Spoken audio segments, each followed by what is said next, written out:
I'm Steph Hodge with Board Game Geek. We're here with Frank Kieran from SPIEL, and we're looking at Magnastorm. Yes. Yeah, so tell me about this. It looks amazing. Yeah, thank you. Yeah. So what's going on here? We are from the Earth, 4 factions, and we explore a new planet. And the goal of the game is to achieve a lot of victory points. And how do we do that? The main mechanics is this board, this action board. And we have an upper board and a lower board. And if it's your turn, you have 2 choices. Your first choice will be taking one of those figures, put it here, and execute one of those 2 actions. I see. That's always taking some or spending some, okay? And black means my color. I am pink, so I would take 3 pink cubes. Black means my color, I see, okay? yes. So that would be the action, taking some. If I do the paying some, then I would spend 3 of my cubes to move my vehicle to the next area. Oh, okay. To explore the planet. And we have 3 spots here. And I can drop what we call a turtle lab. It looks like a turtle. Yeah, it does. So it's a big harvest machine to harvest the natural resources in this spot. But also, it does not only harvest. The story behind the game is that once there is lived a civilization that's now long gone. And since we dropped here on the red spot, we are learning something of this civilization in the red area, like culture, okay? And dropping turtle here means I increase and advance 1 step in the red, okay? If I would move further, maybe in the blue, then I advance here. Okay. If I come to here, I will gain a bonus. In this case, yellow, a golden resource. I would take a golden resource. Okay. So these are tech tracks. These are like tech tracks, yeah. So, that was the first option. I move the figure to a certain row and carry out, taking some or spending 1 to make an action. So, the second option I have is to gain the influence, to buy the influence of one of those commanders who are on top of each of these rows. And to gain the control of such a commander, I would have to pay as many cubes as still are beneath those commanders. Oh, okay. So to gain influence of, let's say, this commander, I would have to pay 3 yellow cubes and 1 purple. Okay. Which I do not have at the moment, so I can't carry out this action. Okay. So, but during the course of the game, we will carry out more and more simple actions, and the price is decreasing. Yeah, I see. Because now there are less figures standing. So, at one point there comes a time, oh yeah, I can do that. I have those cubes. Yeah. Now it might be the right time to gain the influence on this commander. And these commanders are one-time uses, or are they ongoing? No, they give me ability, and an ability as long as I command them, as I control them. Or for this one, maybe it's, like this.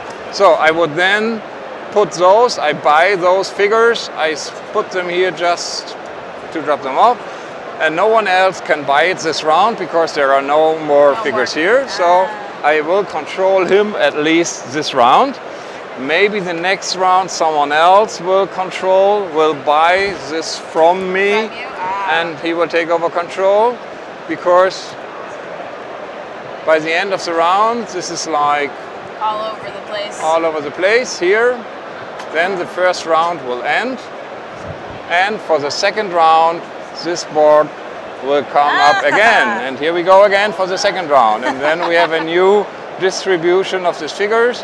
And it starts again that you can either carry out a simple action or buy a commander, okay? Oh, that sounds great.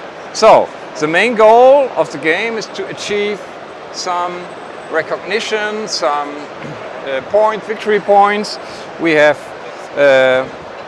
objectives here. We have 2 types of objectives that gives you 5, 4, 3, or 2 points. The earlier you do this, the more points you will get. And for example, this objective says you have to retrieve 4 turtles from 1 sector. So in this situation, I could fulfill this objective because this is a sector. We have 6 sectors here, and I can retrieve those turtles, which will also give me a benefit because the more turtles I place on the board, there will be an increase in price to placing more turtles, okay? Yes. So, and this says retrieve 4 from one turtle from each of 4 sectors. So like in this situation, I could fulfill the, So what happens at the end of the round? You gain some resources. The more turtles you have in a sector, the more resources you will gain, depending on what you see here. You can buy these commanders. I've explained that. Yep. Also, at the end of the round, these commanders will given to the person who is highest in each of those 4 sectors. Yep. And with each person comes some more recognition, victory points too. But if I give them away to another player, I would lose 1 as well, so I might drop. And then we switch the board, and in the end of the round, there is a magnetic storm coming behind you, and you have to keep moving. You have to keep moving, okay? And the last element is, once you move into a new sector, you may place a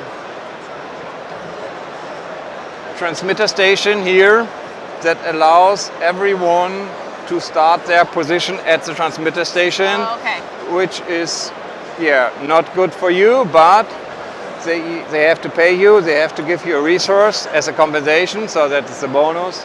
Also, it will give you victory points if you place. Get rid of them. So this is basically the aim of the game. You try to move forward, stay ahead of the magnetic storm, place your turtles to get resources to advance on the tech tracks. To fulfill the objectives for turtles. There is a second type of objective linked to the tech track. This says you have to be on level 10 and then drop back to level 0 to fulfill this for 5 victory points, okay? I see, yes. You have those. So there's lots of different ways to score points, it looks like, and different combos that you can create. Yes. So, and this is a game. There will be, of course, a little more of these objectives, more commanders you can choose from. And in the end, there's a little legacy twist. At the end of the game, each person permanently get a box card. The winner of the game will get a golden card as a winner.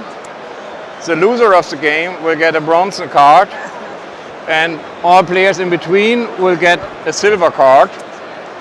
And they store them away, and they will belong only to them for the rest of their lives, wherever they store them in the game or whatever. And when they come together as a group, and here comes the winner, he won the game 3 times. Oh wow! And maybe he is the loser. He lost the game 3 times, receiving 3 bronze cards wherever they are here. That would be me. Okay, or maybe 1 victory. So what you do at the beginning of the game, you shuffle the cards, you draw 2, and these are your starting bonuses. None for the good player. And as you can see, the loser gets some starting bonuses. So it's a little compensation in terms of skills. That's really cool. That is really cool. So it gives you a little, leap forward at the beginning. That is really good. So that means you're going to play lots of times and see what happens. So it's a game. Perfect. Thank you so much for showing us Magnastorm. You're very welcome.